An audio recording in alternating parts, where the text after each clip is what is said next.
এই পর্ব থেকে আমরা এই ল্যান্ডিং পেজটা এরকম করার চেষ্টা করব। সেটার করতে আমরা প্রথমে প্রজেক্ট সেট আপ করবো। তো আমরা এখানে নাম দিলাম ওই প্রজেক্টের নাম অনুসারে ইন্ট্রোডিউস ইউর প্রোডাক্ট। তো এটা বেসিক এইচটিএমএল মার্কআপ এবং একটা সিএসএস ফাইল।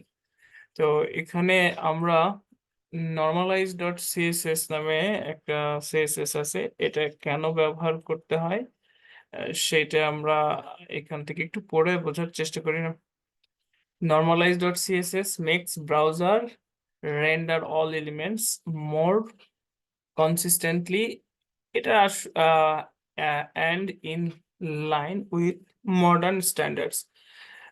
এর অর্থ হলো যে আমরা যে ট্যাগ গুলো লিখি সেগুলো সবগুলো ব্রাউজারে একরকম দেখায় না। তো যার কারণে আমরা এই নরমালাইজ সিএসএস টা ইউজ করব। ঠিক আছে, এই যে এখানে গেলে দেখো এখানে নরমালাইজ সিএসএস গুলো এখানে আছে, আর এখানে ডাউনলোডে ক্লিক করলে আমরা এই যে এই নরমালাইজ সিএসএস গুলো পাবো। এখানে কি কি আছে আমরা এটারে কপি করি, কন্ট্রোল এ কপি করে, এবং অথবা আমরা সেভ করতে পারি, সেটাও করতে পারি। তো আমরা কপি করলাম এবং আমরা এখানে আমাদের যে প্রজেক্ট এখানে আর একটা কাজ করি, index.html এবং সিএসএস যতগুলো ফাইল হবে সেটা লেখার জন্য সিএসএস নামে একটা ফোল্ডার করলাম। এবার এর মধ্যে আমরা ওই সিএসএস ফাইলটাকে দিব নরমা normalize ডট সিএসএস। এখন এখানে এই সিএসএস গুলো এখানে দিব, দিয়ে এখানে দেখো কি আছে এই সিএসএস গুলো একটু বোঝার চেষ্টা করি। দেখো এইচটিএমএল বডি, তাই না, এইচটিএমএল ট্যাগ গুলো লাইন হাইট এমন হবে, এবং এটা ওয়েবকিট মানে মজিলা ফায়ারফক্স সেটা বোঝায়। তো এগুলোর সিএসএস এগুলোকে বলে প্রিফিক্স। হ্যাঁ, এইটুকু আসলে প্রিফিক্স, সেগুলো আমরা এখনো দেখিনি, আমরা এটা পরে দেখব আরো। বডির কি থাকে, একটা ডিফল্ট মার্জিন এবং 0 থাকে। আর মেইন ট্যাগটা ডিসপ্লে ব্লক হবে। H1 এর দেখো ফন্ট সাইজ দেওয়া আছে এত, এবং মার্জিন এটা দেওয়া আছে। তো আমরা চাইলে যে না, আমাদের ফন্ট সাইজ এটা ডিফল্ট ভাবে যেরকম হয় সেরকমই থাক, আমরা এটা বাদ দিতে পারি, কেননা এই আবার এরকম থাকলে থাক, অসুবিধা নেই। কি আছে তারপরে হরিজন্টাল, এইটাকে দেখো এই চারটাকে বক্স সাইজিংটা হবে কন্টেন্ট বক্স, হাইট 0 এই চারটাকের, এবং ওভারফ্লোটা ভিজিবল দেখাবে এই চারটাকের। প্রি নামে ট্যাগ আছে, সেটার ফন্ট ফ্যামিলি এটা হবে, ফন্ট সাইজ এটা হবে, এর ব্যাকগ্রাউন্ড কালার ট্রান্সপারেন্ট হবে। মানে আমি প্রি ডিফাইন্ড কিছু জিনিস করে দিচ্ছি, যে এগুলো এই ট্যাগের এরকম হবে, যে বি ট্যাগের এইটা এরকম হবে। মানে আমি আগে থেকে এই জিনিসগুলো ডিক্লেয়ার করে রাখতেছি। তো এটার ফন্ট সাইজ 80%, স্মল এর ফন্ট সাইজ 80% হবে। এই যতগুলো ট্যাগ আমরা শিখেছি সেই ট্যাগ গুলোর আসলে এখানে কিছু রিসেট সিএসএস মানে আগে থেকে করে দেওয়া কিছু সিএসএস এখানে আছে। ঠিক আছে, বাটন এবং ইনপুট গ্রুপ ওভারফ্লো কি দেখাবে, ভিজিবল না। তারপরে দেখো এই যে এইগুলাতে ওয়েব কিট অ্যাপিয়ারেন্স থাকবে, বাটন স্টাইল এইখানে এরকম হবে। হ্যাঁ, এই জিনিসগুলো আগে থেকে ঠিক করে দেওয়া, মানে এটা ইউজ করলে আসলে প্রত্যেকটা ব্রাউজারে যাতে এই যে দেখো এই টাইপ নাম্বার, এটা যাতে প্রত্যেকটা ব্রাউজারে আমার যে কোডগুলো বা আমার যে ডিজাইন সেটা যাতে সেম থাকে। ঠিক আছে, এই জিনিসগুলো এখন এখানে যদি কোনো একটা জিনিস আমার ভেজাল করে, তো আমি এখান থেকে ওই জিনিসটা মুছে দিতে পারি। ঠিক আছে, এই হলো আমাদের বিষয়। আচ্ছা, আমরা স্টাইল ডট সিএসএস কি আমরা বাইরে করেছি, যেহেতু সিএসএস জন্য আলাদা ফোল্ডার করেছি, তো এখানে আমি এই সিএসএস টাকেও এর মধ্যে মুভ করে দিলাম। ঠিক আছে, আর এখানে CSS images, CSS folder, images folder, index.html। আমি এখানে জেএস মানে জাভা স্ক্রিপ্টের জন্য জেএস ফাইল এভাবে করতে পারি। ঠিক আছে, তো জাভা স্ক্রিপ্টের এখানে কোনো ফাইল নেই, আমি চাইলে এখানে একটা ফাইল তৈরি করে ফেলতে পারি যে কাস্টম ডট জেএস নামে, এটা রাখলাম, বা স্ক্রিপ্ট ডট জেএস, বিভিন্ন জন মেইন ডট জেএস, বিভিন্ন জন বিভিন্ন নাম দেয়। তো আপাতত আমাদের জেএস এর দরকার হচ্ছে না। আর নর্মালাইজের এটাতে আমি এখন কিছু করতেছি না, স্টাইল ডট সিএসএস এ আমি কাজ করব। এখন নর্মালাইজ ডট সিএসএস এবং স্টাইল ডট সিএসএস কোনটা আগে লিংক করব, কোনটা পরে লিংক করব, তাই না? এখানে একটা প্রশ্ন থাকতে পারে। তো এখানে আমি সরি, কন্ট্রোল জেড, এখানে আমি লিংক করব কোনটা আগে। সিএসএস এর বিষয়টা হলো যে যত নিচের কোড সেই কোডে পাওয়ার বেশি, তাহলে আমার নর্মালাইজ ডট সিএসএস মানে এই সিএসএস টাকে স্টাইল ডট সিএসএস এর পাওয়ার যাতে সবচেয়ে বেশি হয়। আর এই সিএসএস গুলোকে আমার এই স্টাইল ডট সিএসএস দিয়ে অনেক সময় ওভাররাইট করতে হতে পারে। তো কাজেই যেটার পাওয়ার বেশি রাখতে দিব সেটাকে নিচে দিব। তাহলে এখানে সিএসএস ফোল্ডারের মধ্যে আমার নর্মালাইজ ডট সিএসএস, আর স্টাইল ডট সিএসএস টা কি, সিএসএস ফোল্ডারের মধ্যে স্টাইল ডট সিএসএস, এই এই লিংক আমরা সিএসএস লিংক করলাম। আর যদি আমাদের স্ক্রিপ্ট লাগে, আমাদের স্ক্রিপ্ট লাগবে পরে, তো স্ক্রিপ্টটাকে আমার এখানে কি অ্যাট্রিবিউটের মাধ্যমে করতে হয়, এস আর সি, এই অ্যাট্রিবিউটের মাধ্যমে জেএস ফোল্ডারের মধ্যে আছে কাস্টম ডট জেএস। আমাদের লিংক করা শেষ, এবং স্ক্রিপ্ট অবশ্যই নিচে লিংক করতে হয়, বডি যেখানে শেষ হয়েছে তার আগে। এখন আমাদের কি দরকার, এখানে নর্মালাইজ ডট সিএসএস আমাদের শেষ, সেটা বাদ দিলাম। গুগলে এসে নর্মালাইজ সিএসএস লিখলেই হয়, তাহলে পরে আমরা লিংক পেয়ে যাব। আর এখানে আমার কি করতে হবে, এই যে ল্যান্ডিং পেজ আর ওয়েলকাম কম্পোনেন্ট, এগুলো কি, আচ্ছা যা থাকে থাকুক, আমরা এখন এটা নিয়ে কাজ করতেছি না। আচ্ছা, এই পেজটাই আমি ডিলিট করে দিলাম। ওহো, কি করে ফেললাম, কন্ট্রোল জেড। আমার এইগুলোকে আমার দরকার নেই, এই পেজ ডিলিট করে দিই, এইগুলোকে আমার দরকার নেই। এগুলো কোথায় কিভাবে আসছে আমি জানি না। আচ্ছা, ওয়েলকাম পেজ ওটা থাক, এইভাবে রাখলাম। এটা একটা এক্সট্রা জিনিস ছিল। তো আমাদের এখন কি খেয়াল করতে হবে, এখানে নেভিগেশনের মধ্যে এই ফিগমা ফাইলটাকে আমাদের দেখতে হবে যে এখানে কি ধরনের ফন্ট ব্যবহার করছে।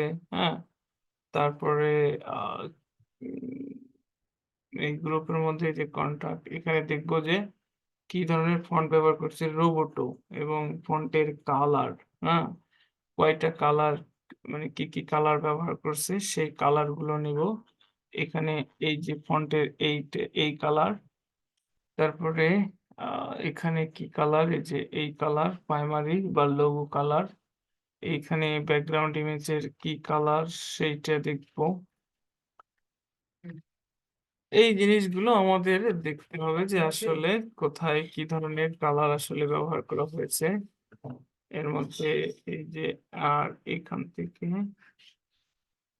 হিরো কন্টেন্ট এর মধ্যে আমার এই যে বাটন এলিমেন্ট, এই যে বাটন এলিমেন্ট এর মধ্যে এই বাটনের ব্যাকগ্রাউন্ড কালার দেখব। এখানে দেখব যে আসলে যে এই কালারটা মেইন বা ব্লু কালার, এবং ফন্ট ওয়েট কত, এই জিনিসগুলো। আরো কিছু জায়গায় দেখি যে আমরা টেক্সট, এইখানে হিরো কন্টেন্ট, এই যে টেক্সট ব্লক, এখানে দেখব যে আসলে কোন ফন্ট ফ্যামিলি বা কি ধরনের কি, এগুলো একটু দেখার চেষ্টা করব। এখানকার মধ্যে যে টাইটেল দেখো এই কালার, এবং এখানে দেখো রোবোটো। তার মানে আমরা এই ফিগমা ফাইলে বা এই টেমপ্লেটের ক্ষেত্রে আমরা কি ব্যবহার করব, এখানে ফন্ট ফ্যামিলি হিসেবে রোবোটো ব্যবহার করব। তাহলে আমরা এখন গুগল ফন্ট ইউজ করবো, তো আমরা ফন্ট ডাউনলোড করি বা ফন্ট লিঙ্ক করতে গেলে fonts.google.com-এ যেতে হবে। এখান থেকে আমরা দেখছি যে কিভাবে লিঙ্ক করতে হয়। তো এই যে এই রোবোটোটা আসলে অনেক পপুলার ফন্ট, এটা প্রথমেই থাকে। তো আমরা এখানে গেলাম, এইখানে সবগুলো যে স্টাইল আছে আমরা সেই এই যে এখানে রোবোটোর যতগুলো আছে আমি সেই সবগুলোই এখান থেকে নিব। এই জন্য গেট ফন্টসে গেলাম, যাওয়ার পর দেখো আহ, এই যে ডাউনলোড অল, এখানে ক্লিক করতে পারি আমরা। যদি কেউ দেখতে চাও যে কিভাবে করতে হয়, how to use a click দিয়ে এখানে ওরা বলে দিতে পারে যে কিভাবে ইউজ করতে হয়, সেটা তুমি এখানে চাইলে দেখতে পারো। আর আমরা জানি আসলে আমরা ডাউনলোড না করে আমরা এমবেডেড কিভাবে ইউজ করি সেই জিনিসগুলো দেখব। এবং এখান থেকে আমি কি কি স্টাইল নিব সেগুলো এখান থেকে স্টাইল গুলো চেঞ্জ করে দেখতে পারি। এই যে চেঞ্জ স্টাইলে ক্লিক করার পর এই যে আমি এই যে কি কি নিব, এখানে প্রত্যেকটাই আমি নিচ্ছি। আমি যদি বলি যে না আমি একেবারে এই যে থিঙ্ক ইটালিক এটা আর এটা নিব না, হুম, লাইট নিলাম, এইগুলো নিলাম, এক্সট্রা বোল্ড এগুলো সবই থাক আমার দরকার। তো এই পর্যন্ত। যখনই এখানে দেখো অন করতেছে যে এখানে একটা চেঞ্জ হচ্ছে, হ্যাঁ, এখানে ওইটা আসতেছে না। আর এটা কিভাবে ইউজ করতে হয় আমরা দেখছি যে এই যে এখানকার মধ্যে এটা ইম্পোর্ট করতে হয় কি আমাদের style.css এ আমরা এটাকে ইম্পোর্ট করে ফেলি। এটা আমাদের এখানে করে ফেললাম। আবার চাইলে আমরা এইটাকে এখানে ইম্পোর্ট না করে একবারে এই এই normalize.css এর একেবারে ওপরে আমরা ইউজ করতে পারি।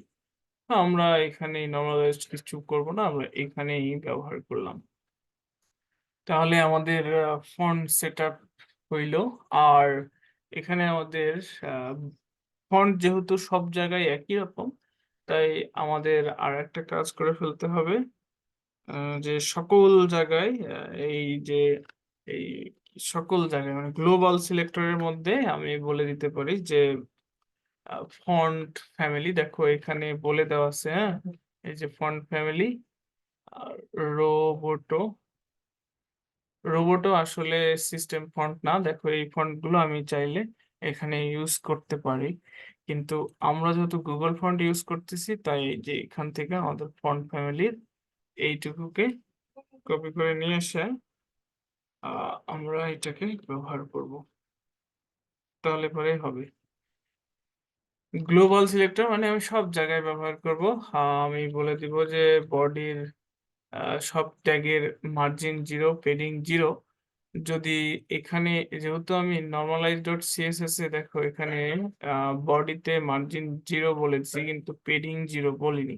তো আমি যদি এখানেই বলে দিই তাহলে পরে ওইখানে আর বলতে হবে না যে বডির মার্জিন 0, পেডিংও আমি বলতেছি যে এরা 0 বলেনি, পেডিংও 0 বললাম। আর এইটুকু বলে দিলাম। আবার সকল ট্যাগের দেখো এখানে কিছু ট্যাগের সিস্টেম এরা বলে দিছে, তাই বডির মার্জিন 0 এবং পেডিং 0 বললাম। আর অন্যান্য ট্যাগের মার্জিন যেরকম আছে সেরকমই থাক।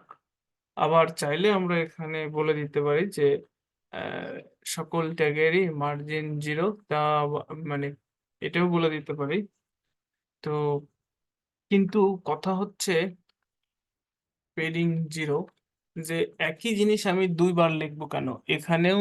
দেখো একই জিনিস আমি এখানেও বলতেছি যে বডির হলো মার্জিন 0, পেডিং 0। আবার এখানে যাও আমি বলতেছি যে সকল ট্যাগের মার্জিন 0, পেডিং 0, ফন্ট ফ্যামিলি এত। আমার তো একই জিনিস দুইবার বলার দরকার নেই, তাই দুটো বাদ। আমি এখানে কি আর একটা দরকার, বক্স সাইজিংটা বলে দেওয়া দরকার যে বর্ডার বক্স, আমার যাতে সব জায়গায় বক্স সাইজিংটা বর্ডার বক্স হয়। normalize.css এরকমই থাকলো বডির। আর অন্যান্য সকল যে ট্যাগ গুলো সেই ট্যাগ গুলোর আমি চাইলে এই গ্লোবাল সিলেক্টরটা আমরা এখানে ইউজ না করে এখানেও ইউজ করতে পারি। এই যে নরমাল জাস্ট সিএসএস এর মধ্যে আমরা এই গ্লোবাল সিলেক্টরটা ইউজ করতে পারি। কিন্তু থাক, এখানে ইউজ করি আমাদের মতো করে। হুম বক্স সাইজিং বর্ডার বক্স এইভাবে একটু করতে লাগে, দেখি যে কি হয়। আহ, মানে দেখবে যে পি এর একটা ডিফল্ট মার্জিন থাকে, হ্যাঁ, প্রত্যেকটা ট্যাগের একটা আলাদা আলাদা মার্জিন পেডিং থাকে, আমরা সেগুলো নিয়ে দেখার চেষ্টা করব। তা আমার মনে হয় প্রজেক্ট দেখবো যে আমাদের এমনিতে একটা স্টু ট্যাগ নিলাম, নেওয়ার পরে দিস ইজ হেডিং, হ্যাঁ, এইটা বললাম, এবং এইটারে সরি, সেভ করার প্রয়োজন নাই কারণ আমি অটো সেভ রাখছি। এখানে দেখবো, এটারে রান করি, যে এখানে আসলে ফন্ট ফ্যামিলিটা কি পাচ্ছে কি পাচ্ছে না। এই যে ফন্ট ফ্যামিলি রোবটও পাচ্ছে।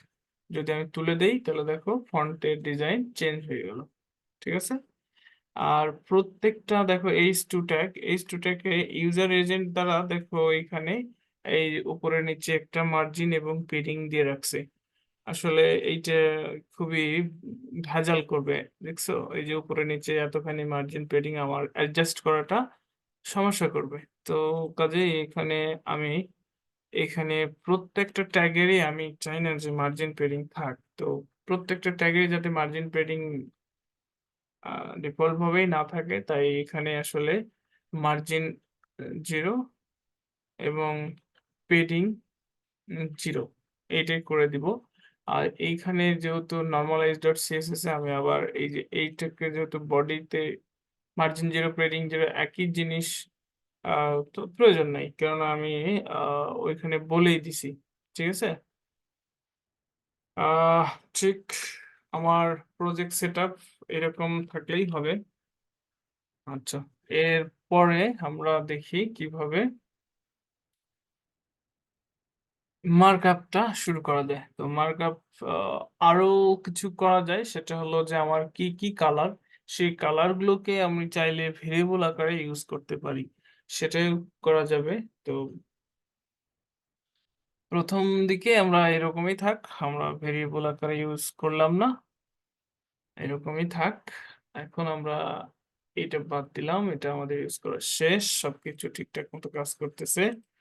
এখন আমরা এই হেডিং মানে হেডারটা ডিজাইন করব, এই ফ্রেম, এই যে ন্যাপ, তাই না? আচ্ছা, এখানে এই হেডারে এই পাশে মেনু, এই পাশে লোগো, আর এই পাশে বাটন।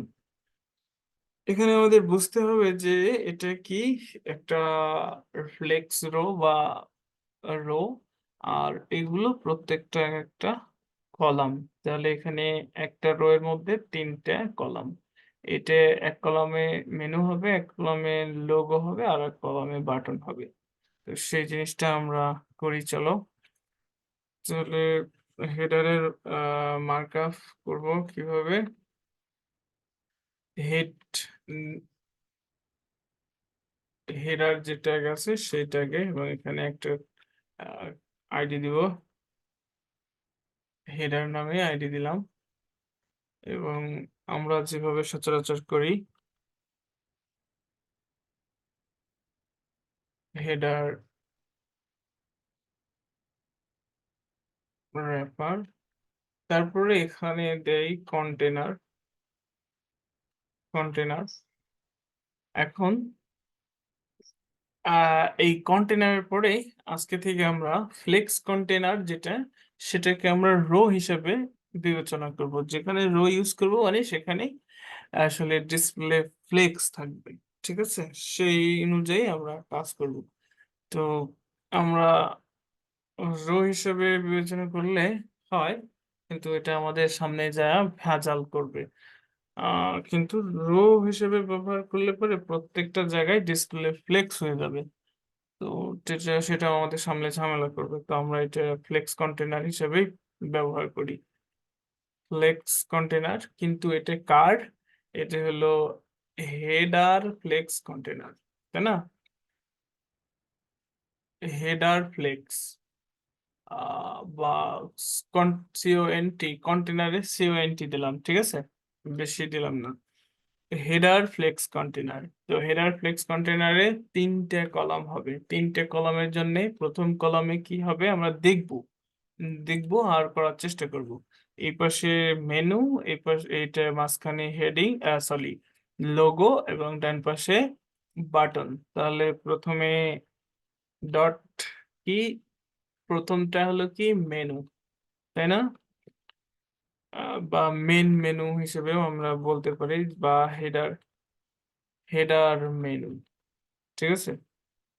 এই হেডার মেনু, তারপরে আমরা আস্তে আস্তে করব হেডার মেনু, তারপরে হলো ডট হেডার লোগো। লোগো আমরা অনেক জায়গায় ব্যবহার করতে পারি, ফুটারেও লোগো ব্যবহার করা হয়। তো এইটাই করলাম, ফুটার লোগো, হেডার লোগো আর হেডার বাটন, তাই না? বা buy now button, header buy নাও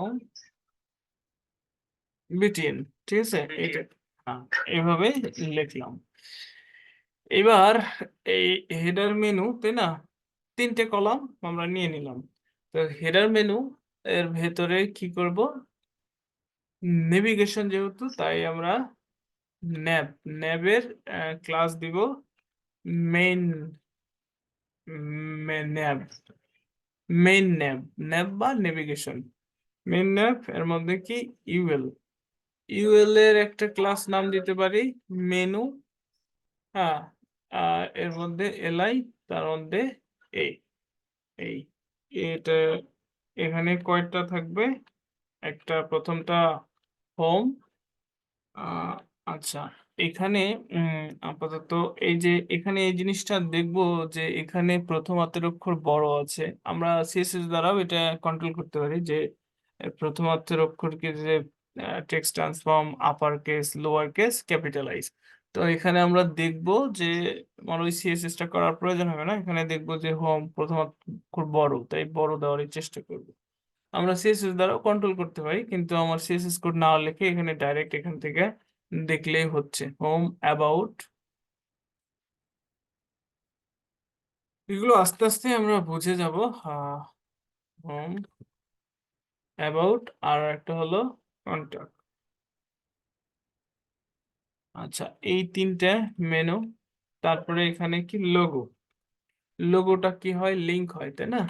তাই এ, এবং এটা শুধু টেক্সট আকারে ব্যবহার করব, তাই আমরা সরি h2 নামে দিলাম, এবং এটা বা এটার লিংক হয় সাধারণত ইন্ডেক্স ডট এইচটিএমএল, মানে হোম পেজের লোগোতে লিংক হয়। তো এখানে কি আছে, এখানে নাম দেওয়া আছে হলো ল্যান্ডিং, তাই না? ল্যান্ডিং এই নামটাই দেওয়া আছে, আমরা এখানে দেখে দেখে লিখবো। আর এখানে হলো বাটন, সেই বাটনটা কি, বাই নাও। আমরা দিতে পারি বিটিএন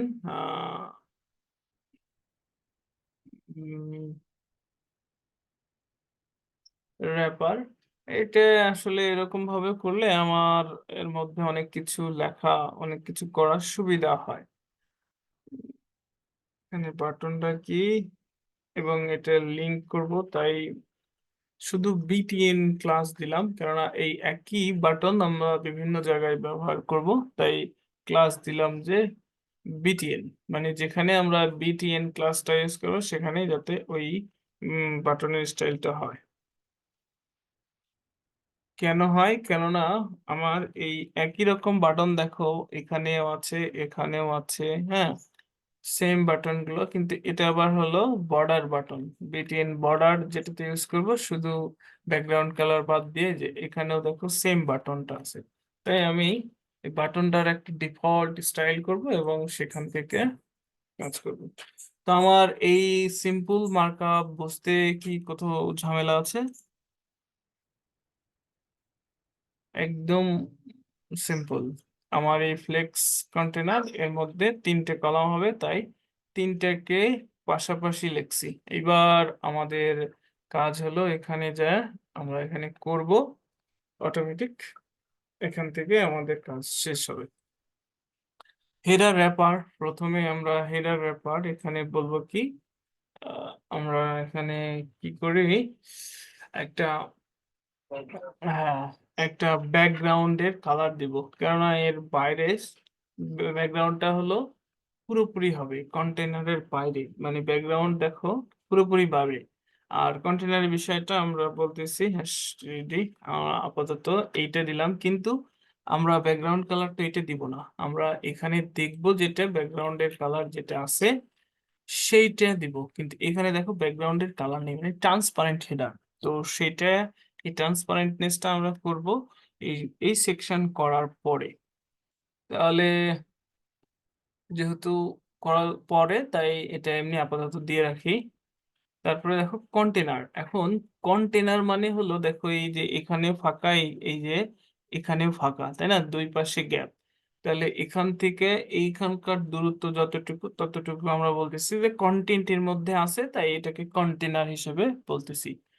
এই জিনিসটাকে আমরা কিভাবে দেখতে পারি, মানে কি অতটুকু জায়গা এরকম ভাবে, কিন্তু যে নেভিগেশন এভাবে বলা নেই এর ভেতরের কন্টেনার ভালো ডিজাইন, মানে এগুলো তো ফ্রিতে আমরা নিচ্ছি, যদি প্রিমিয়াম ডিজাইন হয় তাহলে বলে দেওয়া যা থাকে যে এখানে কতটুকু কন্টেনার।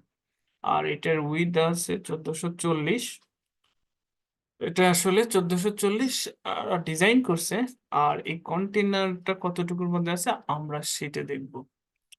তো তার জন্যে আমরা এটাকে প্রথমে এই তালা দিয়ে নিই এবং এইখানকার মাধ্যমে দেখব, এটা আমাদের আসলে ট্রিক্স বলতে পারো, কেননা আমরা প্রিমিয়াম না ফ্রি দিয়ে কাজ করতেছি, তো আমরা এটা মোটামুটি 1108, কিন্তু না এটা আসলে 1110 হবে, হয়তো এদিক সেদিক কোথাও হতে পারে বিভিন্ন জায়গায়। তো আমরা এটাকে 1110-এই করব, মানে সব জায়গায় যা সেম করতে হবে এরকম নয়, আমি নিজের আইডিয়াতেও কিছু করব। ঠিক আছে, তাহলে কন্টেনারের উইথটা আমরা এখানে দিব, ডিজাইন করব কোথায়, এখানে। তাহলে কন্টেনারের উইথটা দিব, এবং কন্টেনারের উইথটা দিব বলছি কি ম্যাক্স উইথে, যাতে এর সাইজ ছোট উইথ হলেও উইথটা সংকুচিত হয়, 1110 পিক্সেল। এখন দেখো কন্টেনারের উইথ দিছি, কন্টেনার উইথ ওই যে ওই পর্যন্ত, ঠিক আছে। তারপরে মার্জিন অটো, এখন দেখো এটা মাঝখানে চলে আসলো, এই হলো এটা। তারপরের স্টেপ, এই সিএসএস গুলো আমরা স্টেপ বাই স্টেপ ওখানে কপি করে রাখতে পারি। এবার এখানে আমরা যে ফ্লেক্স কন্টেনার, এই ফ্লেক্স কন্টেনার এখানে একটা জিনিস খেয়াল করো, যে এই ন্যাবের আসলে কতটুকু দেখো হাইটে, যে এখানে দেখো 60 পিক্সেল, এবং এই ফ্লেক্স কন্টেনারে এর মধ্যে আমি হাইটটা নির্ধারণ করে দেবো, যে হাইটটা দিব, যদি আমি এভাবে হাইট দেই তাহলে দেখো একটা ভেজাল হবে, কত 60 পিক্সেল। তাহলে দেখো এই যে এটা ওভারফ্লো হয়ে যাচ্ছে, তাই এখানে আমি হাইট ব্যবহার করব, কিন্তু এখানে আমি ব্যবহার করব হলো মিনিমাম হাইট, যাতে হাইট এর চাইতেও কন্টেন্ট বড় হলে হাইটও বড় হয়। আচ্ছা, এটা করলাম, এবং এটা কি ফ্লেক্স কন্টেনার, তাই না, তাহলে এই তিনটাকে আমার পাশাপাশি নিয়ে আসতে হবে। তো সেটা করতে আমি ডিসপ্লে ফ্লেক্স করলাম, তারপরে আমাদের জাস্টিফাই কন্টেন্ট স্পেস বিটুইন করব, যাতে তিনটে চলে যায়, আর অ্যালাইন আইটেম সেন্টার করব, এইটুকু এইটুকু। এরপরে আমরা পরের ধাপে বাকিটা করি, আপাতত এইটুকুই থাক, ঠিক আছে। আর এগুলো জাস্ট এখন কি আমি ওয়ান বাই ওয়ান এই যে এইভাবে কপি করে নিয়ে যাব এখানে, এই আমাদের সিএসএস এর মধ্যে এখানে বসাই দিব, জাস্ট এইভাবে ওয়ান বাই ওয়ান এই কপি করব, নিয়ে যাব, জাস্ট এটুকুই। আমরা পরের পার্টে পরেরটুকু করব, ঠিক আছে। এই